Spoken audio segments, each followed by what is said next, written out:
Good afternoon. I'm Marcus Pask, coming to you from Spain, and welcome to Talent Unplugged Across the Pond, the show where we dive into the honest, often messy truth about hiring. Good morning. I'm Megan Conlon from Houston, Texas, and this is the show coming to you from two continents, two perspectives, one unfiltered conversation about how we look at the recruiting industry. It's funny, you and I were just having a long chat, about a 20-minute chat before we hit record. We probably should have recorded all of the Yeah. good content that the conversation that we were just having, but it was really just around like career evolution and hmm what's next and where do you go after you're a recruiter, which will Yeah. be a topic for another time. But how are you, mate? How are things going? I am good. I am good. Spain is good right now. The weather is nice. I'm trying to enjoy it as much as I possibly can and be outside. You got a little Work sun. I is, can tell you're outside. yeah, I got good sun. So it means I'm not burnt, which is usually the first stage of any sun that happens to me. And my wife is always like, you need to put some sun cream on. Just even like having a bit of tan, like I still have to put it on straight away because I'm just gonna absolutely sizzle. But it's been good. Yeah. Work's busy, lots going on all fronts, and that feels like everything's in a good place, but also busy with like outside of work of just trying to, stay fit, stay healthy. I'm doing my 10,000 steps a day. I'm trying to go to the gym. I went to Awesome. Pilates this morning, which Nice. absolutely killed me. For anyone out there, oh my God. Reform Pilates for me is something that I always thought was just like a really easy stretch exercise that people do. And I literally die every time I go. It is so hard. And Yep. today she absolutely destroyed me in the class it was me, 7 women, all in a line. And it's always that. I'm always the only male that goes. And Huh? or the instructor was like, okay, now we're going to do our ballerina poses. And I'm like, I've never done ballet. What do you mean ballerina poses? And it's like these stretching and I'm like this and I'm like doing different things. And I thought as I was doing it, I was like, I should get this on video and send it to you so you can see some of these Will ridiculous you movements she please? gets me doing. I will. Next time I'll get a lean to video and pause and you can see it. Yeah, it's pretty bad. Your pirouette poses. Oh Yeah, my it's gosh. it's a shocker. It's a shocker. How are you? Really well. Doing really well. It's getting nice and hot in Houston already. Summer season is upon us. We're in performance review cycle for Yeah. the first half of the year at MITRE so that all the leaders at least are deep in performance calibrations and filling out performance reviews. We're doing 360. And what that means to the listener is you review your leader, you review yourself, you review your direct reports if you have them, and then you have peer reviews as well. So you can choose, up to 2 cross-functional partners to give you feedback so that you have a very well-rounded 360 view of your performance. But they can be time consuming, but they're always fun when the team is doing well. And fortunately the team is doing well. So they'll be fun to give. It adds another layer though, because when you're going through this, I'm sure then your recruitment team and yourself are so busy with doing it that trying to find the time to do everything else is also quite difficult. I'm assuming. I remember what it was like when I had to do them. It's a But lot. yeah, you have to block out the time. We actually just got a reminder from our head of people that one deadline is upon us Yeah. and we have to block out the time. And my calendar isn't even nearly as crazy as some of my peers, so I can I only really. imagine. Yeah, and they have And way this is more direct always reports. And this is always for me as a leader when I was leading TA teams, and as you have been for many years as well, the one big opportunity where we really get to sit down with our teams and give, praise and support and think about career trajectory. And I think we've spoken about this before that in a leadership TA role, it's sometimes the most thankless role. We Mm, do so much, and it's also a nice time to go and speak to your teams and really give them an idea of how they've been doing. I know you would do weekly one-to-ones and monthly catch-ups and stuff like this, but actually getting it written down and really starting to talk about it and think about everything and look back on all of the achievements, I've always found to be, although it took so much time, one of the more rewarding parts of the yeah. role because you just get to really sit down and focus on your team and for them as well to focus on you because it's really valuable, to get that feedback when you're in a leadership role as well from your team and from your peers to know how you've been performing because there might be some gaps that you're never really aware of. So is that how it still feels for you? Oh, yeah, absolutely. Absolutely. I do try and practice the philosophy of no performance review should be a surprise. Yeah. Um, I um I attempt at least to do a good job of giving both the very positive celebratory feedback in the vein in which it's best received by the team, and then also one on one individual constructive feedback as well when it needs to be given. So I'm definitely hoping that no one's performance review is a surprise to them, but it is a really nice formal time Yeah. to like give like a robust detailed review of how well folks are doing and where we can continue to upskill in the future and give some goals. From that regard, that's always really energizing to me. So And for you, obviously now most of your team is they're all US based, but in the past you had the Europe based TA team reporting into you when we worked together at Miro. yeah. How does that differ when you're doing performance reviews across those different cultures and people? Does it differ? Does it Yeah. feel strange? Does it follow the same path, or is there a slightly different touch you have to it? Yeah, that's such a great question. And I'm going to have the same question for you because you also had distributed folks report to you at a time. I found anecdotally, and I'm broad brushing, that the folks in Europe that reported to me did not receive positive feedback nearly as well as they received the constructive feedback. So like my US folks would bask in the positive glow, the positive feedback glow. And I'm sure this is not a surprise to you, but No. I had a great British direct report that you may know, and they just hated getting the positive feedback. Just couldn't stomach Yeah. getting the overwhelmingly positive review. It just made them really uncomfortable. So I thought that was definitely an interesting dichotomy because they really preferred the constructive feedback, whereas I think in the US, again, broad brushing, getting the constructive feedback is uncomfortable Yeah. for us in the States. Well, Yeah. what about you?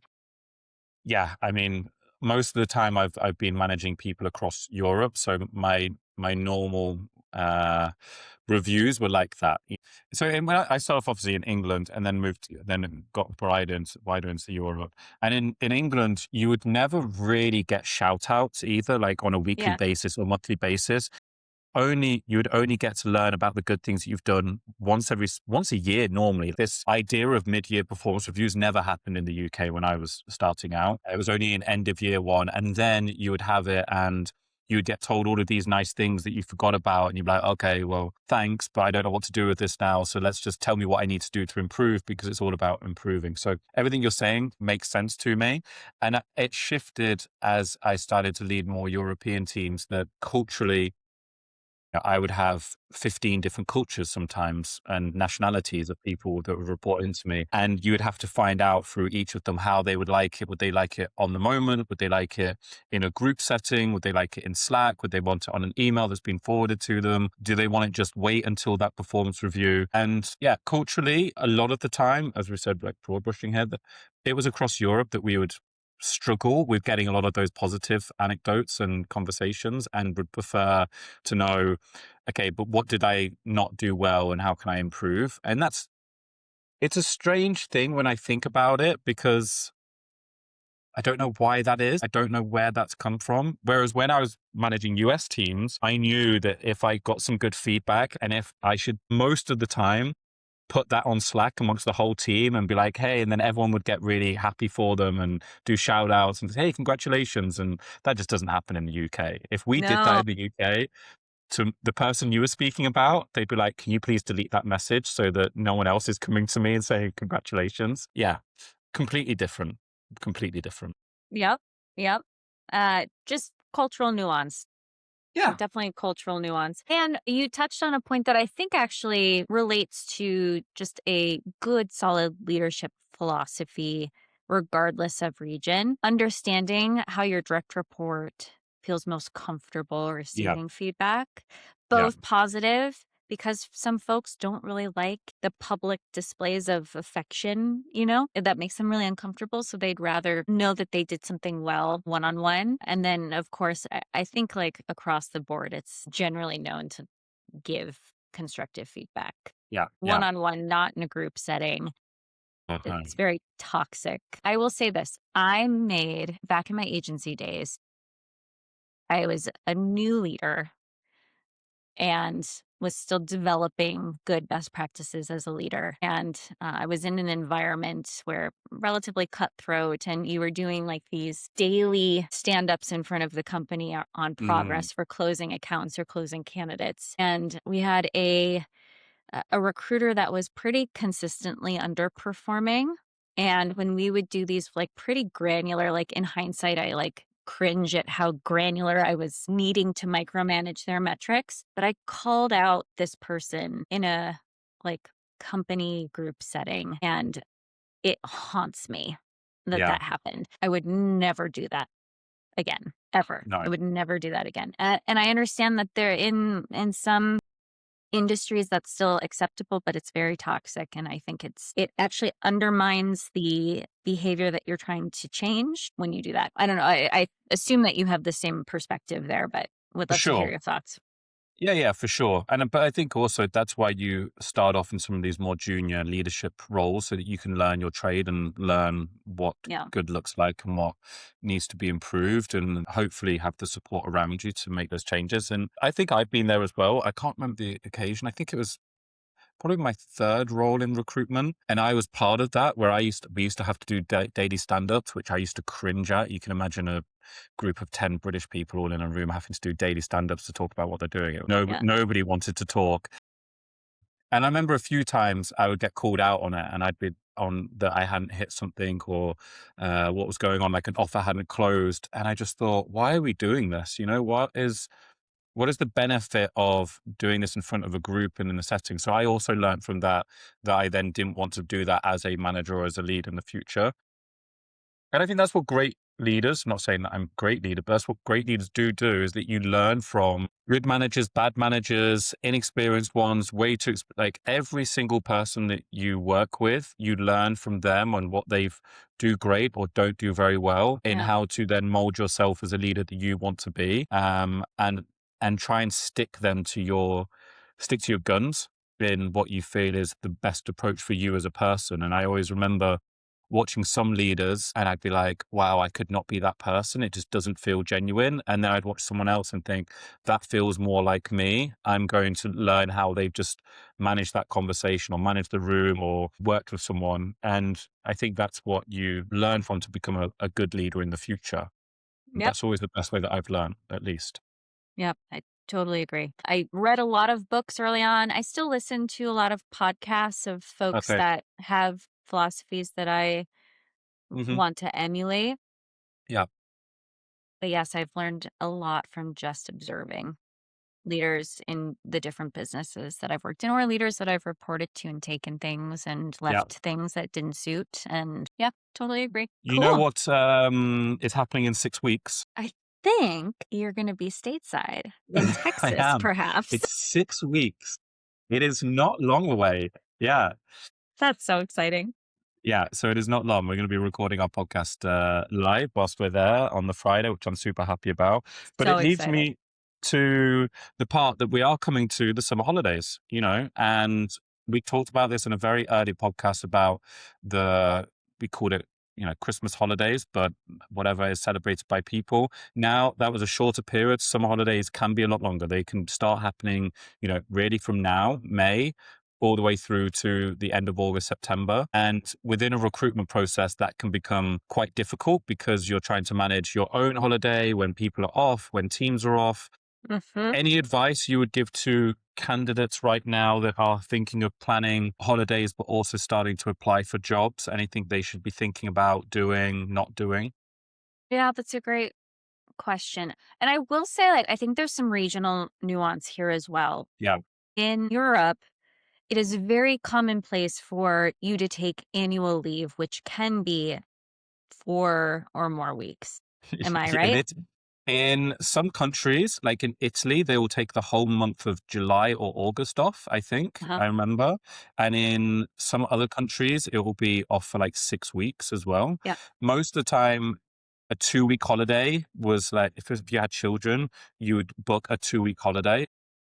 2 to 4 weeks can be normal across some parts, at least a week, like, and multiple times during the summer. You would probably have 3 1 week holidays between May and like October, But a and lot I of the think time. this is definitely where the US nuance is different. We have that grind. We have more of that grind mentality than our partners in EMEA. Taking more than a week consecutively is just wild to do. Like you just can't be unplugged from work that long, or you can't hand over that much work to a partner. So Is I that how say you all of that. feel? That is like the general Oh, yeah. feeling. Yes. Okay. I'm making an exception to that rule, and we do have our summer family vacation booked, and it is 2 weeks, 2 full weeks, but that is the maximum that I would Yeah. take in a consecutive order. So Hmm. in the States, we take less time. I wish that we adopted more of the annual leave policy, which is 4 weeks or longer. That would be wonderful. It would do a lot for burnout in the States. Yeah. But to answer your question directly, I would say use the same principles that we talked about for the Christmas holidays or for the end of year holiday Hmm. season, which is still apply. Just be upfront in your interview processes with the time that you're taking off. Or if you have upcoming, like you're nearing the end of interview processes, hopefully your recruiter is having pre-close calls with you. Just be upfront with, hey, in advance, I'd love to get this annual leave approved, especially if you're going to be in between roles or if you're just going to be onboarding into a new company. Not a great best practice to start and then ask for the time off. Ask for Yeah. it in advance. What Yeah. about you? Yeah. I mean, on your point of the like us taking time off, I love nothing more or love nothing more than giving my handover doc to someone for 2 weeks. Yeah, I I'd think be like, that's another difference I think in between the US and maybe EMEA is we feel, at least I and some of my peers feel, immense guilt handing over yeah, so much stuff. So much so we'll check in and make yeah. sure things are handled. No, I'm not checking it during that period. I mean, the thing is with the handovers as well, it is quite complicated. And I think for any candidate that is out there, and we've talked about this before, that most recruiters are not looking after one requisition being a job or a position that people are applying Yeah. for. They can be looking after up 10, 15 sometimes, maybe more. And so if they are going on leave and that is being handed over to someone else for 1 week or 2 weeks, that person looking after it is not going to have all of the context and be able to do all of the check-ins and the calls with all of those candidates because they're looking after their own requisitions as well. So if that recruiter is or person is doing the handover, they could be looking after 25 roles at that period. And Yeah. it means it is going to be much more of a light touch service and probably only working with that are in a process past a recruiter screen stage because Yeah. that part of the process can continue moving through a coordination team or something else. But I think if you're just applying and you've not had that conversation, it's difficult because it might feel like your application is in limbo and it's been stuck there and you've not heard back for a week or 2 weeks. That is because more than likely a recruiter looking after that job whilst the other person's on leave just doesn't have the capacity to look at every single application that's coming through. So just anticipate a delay, but know that there is someone in the background that is going to be able to help you if you are in a process past the application stage. You'll still have a touch point. Yep. It will just move a little bit slower. But yeah, I agree with you. Don't continue to apply. Like recruitment doesn't stop. Jobs don't stop going live during the holiday period. I feel Nope. like around the Christmas period, they do slow down because you're getting towards the end of year, which means companies are starting to then think about next year and assess whether they still need these jobs the following year. And Yeah.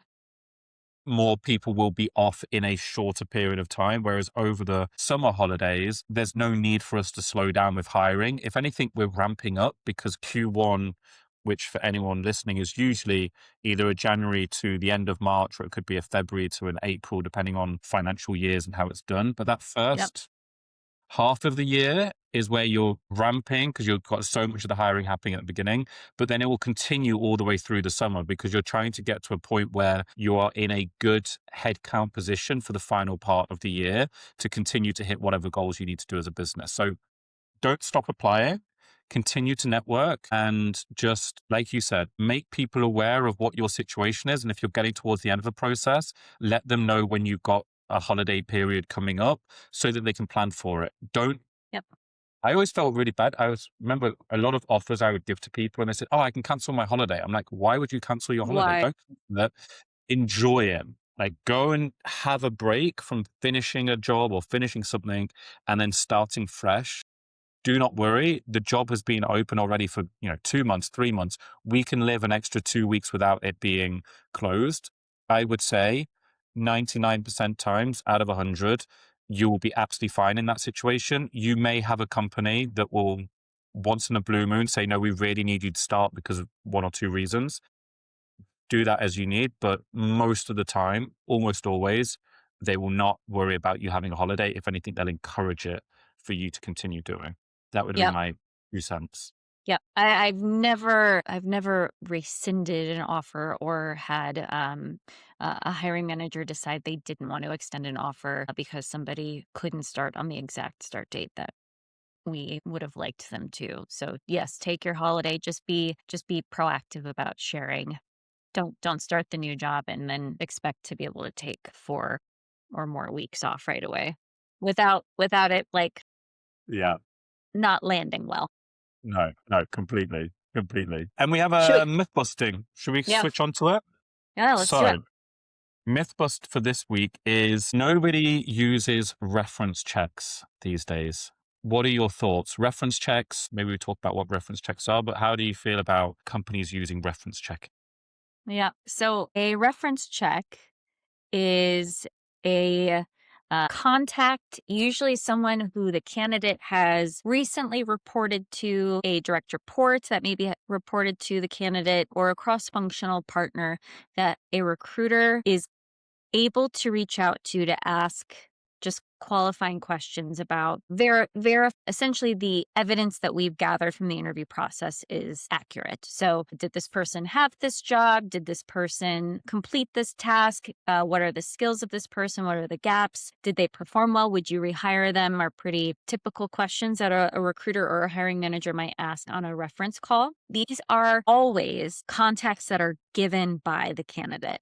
I think that Hmm. is one very important distinction to make between a reference check and a back channel, which is Hmm. something different, which we may chat about. We do reference checks at MITRE. We don't do reference checks across the board. It is not uh, a must-have part of every interview process where everyone who is going to move to offer stage has a reference check. We use reference checks as a data point tool when there may be a little bit more that we need to uncover from a candidate interview process. And to be honest, that, in my opinion, is the best and really only way to use reference checks. When you use a reference check as a checkbox, like it's just part of the process, we have to do them, that tends to make those calls, especially if a recruiter owns the calls, those Hmm. tend to make those calls almost innocuous.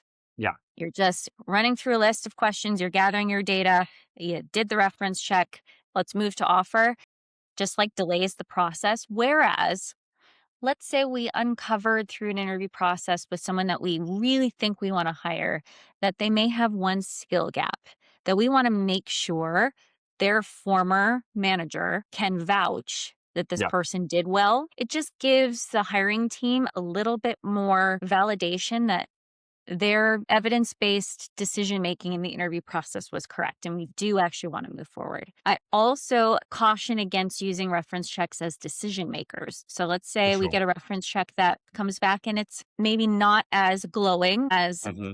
one might think or hope that it would be. Use that as a data point, not as a decision maker. Some companies fall into that trap of using those as, well, we went through this whole 6 or 7 round interview process. We got one conversation from one reference and it wasn't that great. So let's just scrap the whole thing. I would definitely advise against that. Use it as a Yeah. data point.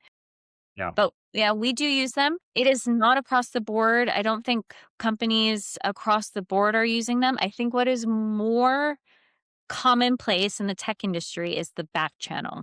Mm. And the back channel, as a difference, is essentially reaching out to those same contacts, but unbeknownst to the candidate. So they are essentially done backdoor versus asking that candidate for permission to reach out to those folks, which I have very mixed feelings Yeah. about. But what are your Yeah. thoughts? Yeah. I mean, on references, especially in Europe, it really depends on the country Yep. because a background check and references that in like some countries, you can simply only give them the date of employment of when they worked in that role and when they finished that role. Legally, you're not allowed to give anything else. So Mm-hmm. for me, those felt obsolete. It didn't make any sense for us sometimes to do them because it was like, okay, they're just confirming the dates that they worked there, which is, a good data point. At least you know that they're telling the truth. But there was nothing else that we could get from some of them.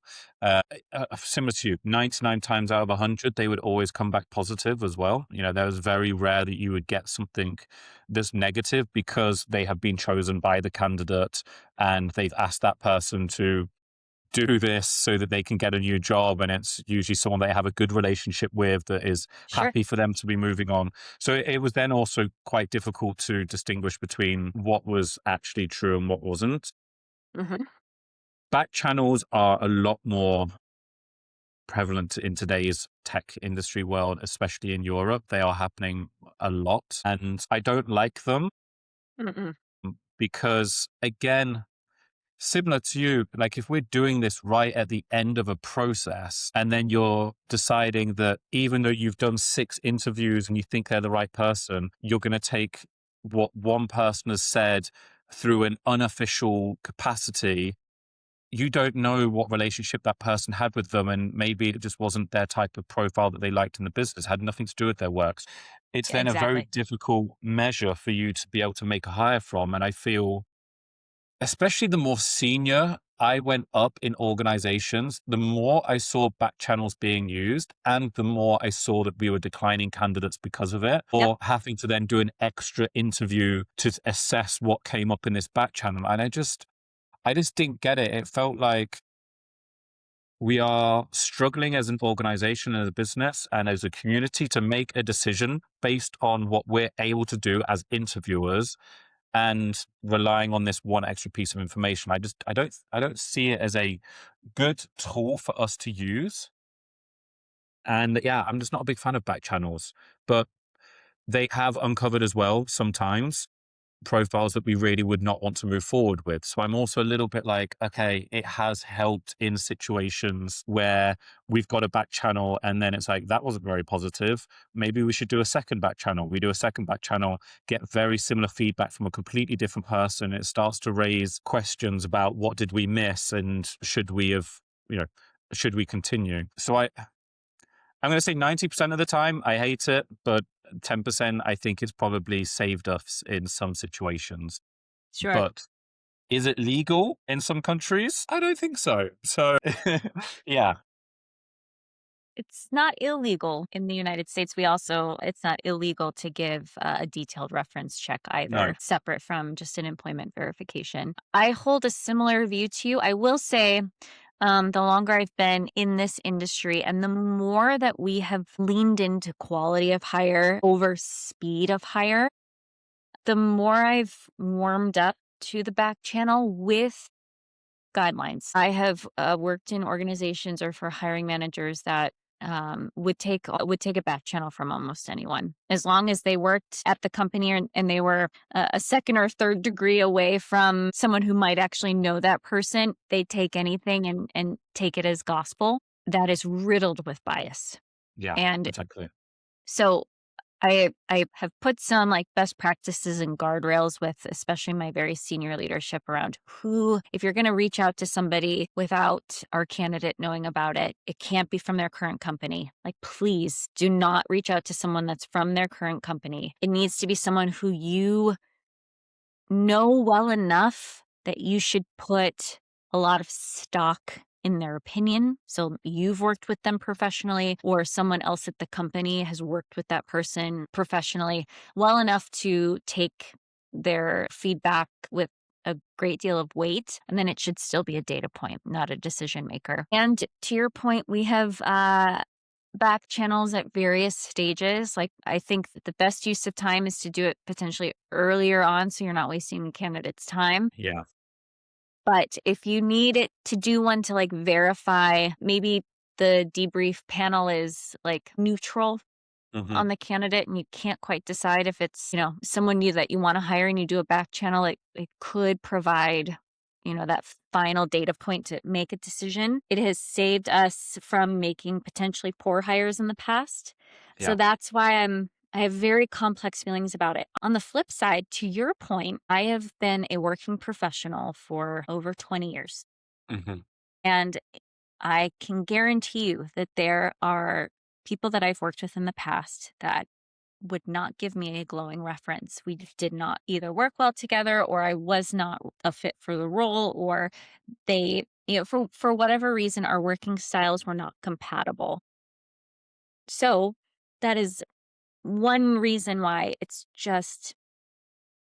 they're just tricky and they're riddled with bias. As long as you know that going in, I think, Yeah. and you're doing it and you do one so that a candidate is not in jeopardy of losing their current job. They're happening. They happen all across the tech industry. They're just Yeah. commonplace now. Yeah. And I feel like it's happened more and more in the last 5 years. I don't think it Yeah. happened as much 5 years ago. It feels like it's happened way more recently. Yeah. Yeah. Actually, what's interesting is an anecdote. I was speaking with my uncle a number of months ago. He was a very high executive at Pfizer. So Mm. an industry that's not ours. And we were talking about the interview process and recruiting, and the topic of reference checks came up, and he made the point unsolicited. My gosh, well, you use reference checks to get the name of the person to actually do the backdoor reference, is what he called it. Uh, And he's been retired for a number of years now in an industry that was not ours. So we're talking about yeah. like early 2000s, like Yeah. these early Wow. 2000s. And he was talking about, well, the actual conversation you want to have is with that backdoor reference, Yeah. the reference check that your candidate doesn't know you're having. I was like, Yeah. whoa. So this Wow. is very much more commonplace than Then I'm we've, comfortable with. yeah. Yeah. I did not know it's been going back that far. I always thought it was way more recent, but Yep. Apparently not. as our industry's Apparently changing not. as well. Yeah. So to debunk the myth, nobody's using reference checks. Probably less so in Europe. It sounds Yeah. like because they're illegal. You can do employment verifications. You Yep. can't do actual reference checks. Yep. They are happening inconsistently in the states, but back channels seem to be happening very frequently in both regions. It sounds Yeah. like I agree. I agree. Should we end for today? we shall. Awesome. And that's it for this episode of Talent Unplugged Across the Pond. We hope you've enjoyed listening, and we look forward to more stories, myth busting, and everything in between. That's a goodbye from me. Bye, everyone. See ya.